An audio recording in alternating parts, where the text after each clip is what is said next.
क्या आपने कभी सोचा है स्वर्ग में जाने का असली हकदार कौन होता है?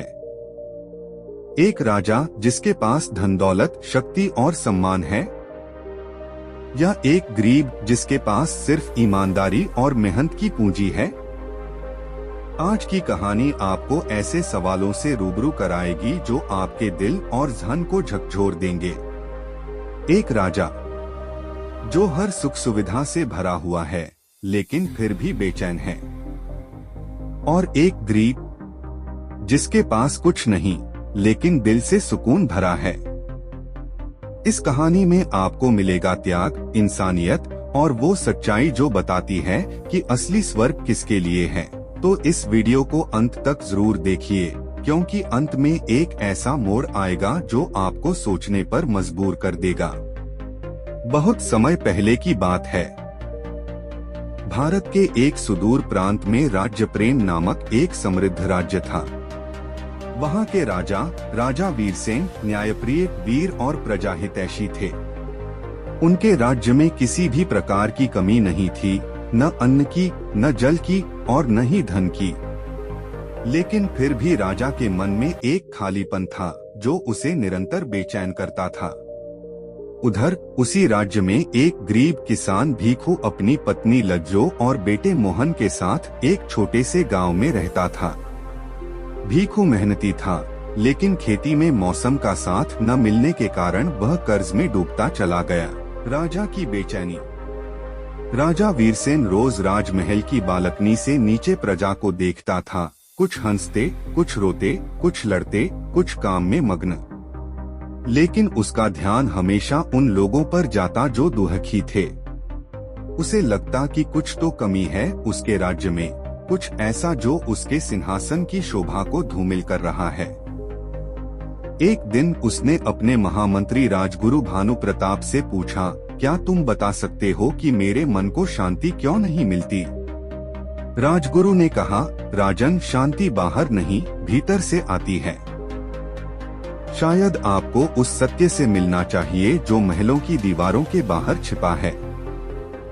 भीखू की विपत्ति। भीखू के खेतों में इस बार भी फसल नहीं हुई। पैसे देने वाले सूदखोर कालूराम ने धमकी दी कि अगर कर्ज नहीं चुकाया गया तो उसका घर छीन लिया जाएगा। लज्जो ने अपने गहने बेच दिए। मोहन ने गांव में काम ढूंढना शुरू किया, लेकिन कोई फायदा नहीं हुआ। भीखू को अब अपना घर छोड़कर राजधानी जाना पड़ा। वह दरबार में जाकर राजा से मिलने की कोशिश करता, लेकिन साधारण जनता की वहां तक पहुंच आसान नहीं थी।